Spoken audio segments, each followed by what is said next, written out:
Good morning.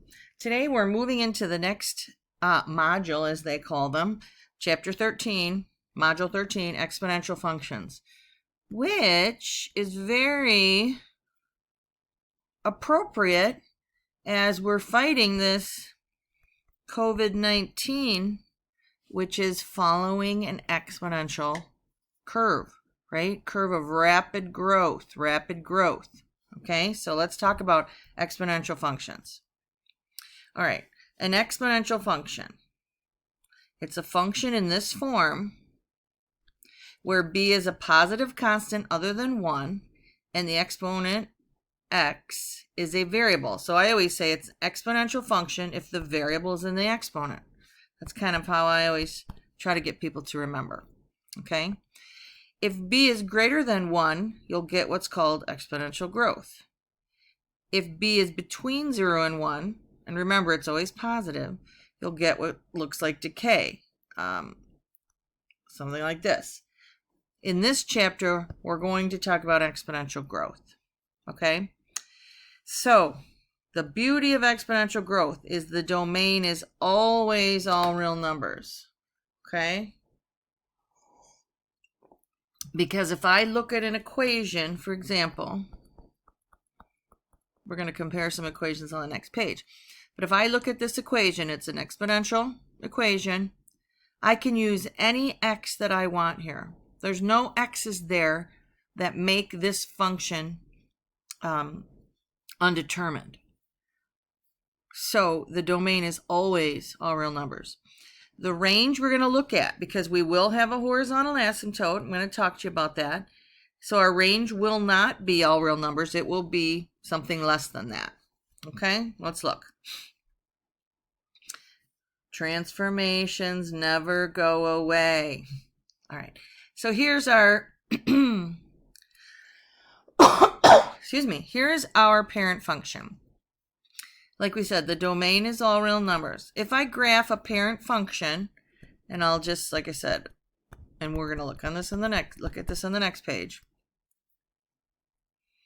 It does something like this. Okay? So there is a horizontal asymptote right here at y equals 0.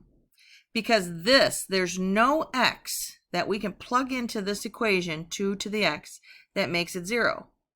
No x makes it 0. So this will get very close to 0, but will never hit 0. So it has an asymptote at 0. And its range is from 0 to infinity, not including. Okay? Again, we'll look at this. The transformed function looks like this. Okay, we have an a. Remember our good old a. What we don't have in here, folks, is a b as we used it with our transformations. We won't have to worry about that right now. We're going to worry about what a does, what h does, and what k does. Okay? The domain is still all real numbers, but we're going to find that the range uses k and the horizontal asymptote uses k. Right? Because up here, k is 0, isn't it?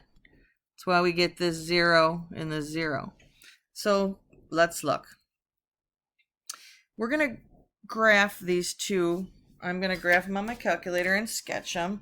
I'm going to show you some important points to keep in mind. So if I go, and I probably should have already had these graphed, huh? 2 raised to the x. Then below it, I'll put 10 raised to the x. I'm actually going to graph these. I don't know if I should graph them on the same. I'm waiting for the second one to graph. Yes. I'm going to graph them on the same thing here. I don't know how to change the color, folks, so we'll try to make it clear which is which. In fact, we're going to do this because these are considered parent functions, right? The k is 0. So there will be a horizontal asymptote at y equals 0. So I'm going to kind of draw it like this. We won't have anything negative. So we do have this asymptote along the x-axis, don't we?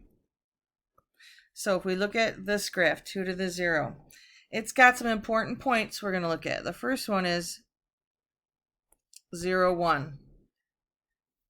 If we have the parent function like this, folks, you will cross the y-axis at 0, 1 every single time, right? There's no h, there's no k, there's no translation of this.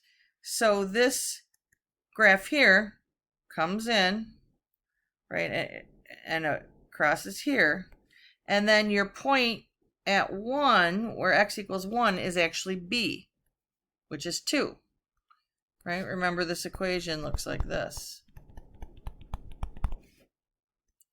So this is the graph, and then it grows like this, right? This is the graph for 2 to the x. What happens when we look at 10 to the x?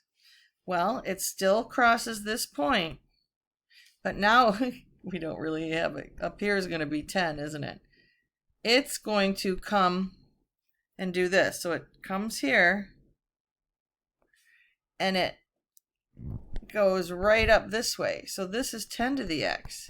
So notice that 10 is greater than 2, obviously. So the 10 to the x graph grows faster, doesn't it? It grows faster than the 2 to the x graph.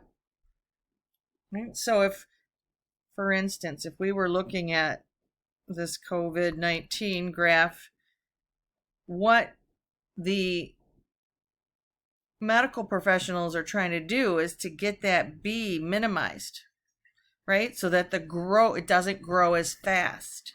So they're looking at all sorts of models with maybe slightly different B values, trying to predict what's going on with this. In fact, I was listening to the governor of New York, Andrew Cuomo, and I think that's how you say his name, and he said they're looking at actually 5 different models trying to figure out what's going on in New York and when they'll hit the maximum. Okay, so it's very interesting. Someone says, when will I ever use this? This is when you use this. All right, exponential growth, and you'll also see it e to the x, right, where e is that, it's a number found in nature, Euler's term or value, something on the order of 2.72. Things in nature have biological growth. Simple interest, have exponential growth. Simple interest. Bacteria has exponential growth. So this is something we see all the time. And depending on what you study, you're going to have to understand exponential growth. Okay? All right. So here now, when we take the transformed function, our important points, 0, 1, and 1b, now are going to change to this. Okay, so let's write our transformed function up here. It's really a, b to the x minus h plus k. So we're going to take these examples. Let's identify a. A is 4, h is -2, k is -6. So our important points get transformed. So instead of 0, 1, we're going to have h, -2, a plus k, which looks like this. So this important point becomes -2, -2, right? The 1b becomes 1 plus h, so 1 minus 2 is -1. I should do it this way. A times b in this case is 2, plus k is -6. So this important point is -1, 8 minus 2. Now I wrote all over this, but I did want to actually graph it. So I'm going to come here, I'm going to clear these out. I'm going to put 4 times 2 raised to the x plus 2, click out, minus 6.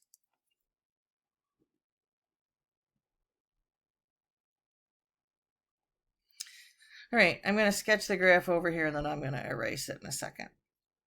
So the important points that we found were -2, -2, right? And -1, 2. And if I go to my table, I'm just double checking that those are points I found. -2, -2, -1, 2. So the graph looks like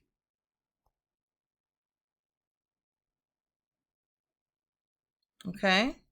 Now, somebody else tell me, what is my horizontal asymptote? Right? If we back up for a second, horizontal asymptote is y equals k. So my horizontal asymptote is y equals -6. My domain is all real numbers. My range is from k to infinity here. So from -6, not including to infinity. Okay? So we can transform these functions pretty easily, understanding our important points. So what I would ask you to do is if I give you this function, and you can try this one here, guys. Try this one here on your own. You're going to, I would say, plot the transform points and the asymptote and draw the curve. All right? State the domain and range. This isn't, we did it all. We stated the domain and range, and then we found our new transform points, and we plotted the curve with the asymptote. Okay, now we have another kind of exercise, and you saw that we did this with other types of functions we did, is that what if I gave you an equation? Could you write the graph if I gave you a specified value of b? Okay, so we're going to say let b equal 2. So the first thing is look at your graph. Notice that we have an asymptote right here, don't we? We have this asymptote at y equals 1. So that means our asymptote is y equals 1. That tells us what k is, doesn't it? K equals 1. So our first reference point, I'm giving you reference points here, -1/3, -1/3. So if I go back, that first reference point looks like this. H, A plus K. So I just figured out that H is -1/3. So I know, we just said K is 1, H is -1/3. Okay? All right, A plus K equals -1/3. We know that K is 1. A plus 1 equals -1/3. So what is A going to equal? -4/3 when I do the algebra. Okay, so we're going to substitute these values into our equation. So I'll call it g of x equals A, -4/3. B is 2, isn't it? 2 to the x minus h, x plus 1/3 plus 1. So your job now is to take that second point right here and verify that this works. Okay, so we're using these reference points. All right, I'm going to stop here. There's a second problem you can try right here, but I'm going to stop here. I'll show that to you for a second. You can always try it and see what you come up with. I will post a worksheet with the problems right along with this file on PowerSchool for you guys to do, and then there'll be a Dropbox for you to put it in. Okay? Let me know if you have any questions. Thank you and have a great day.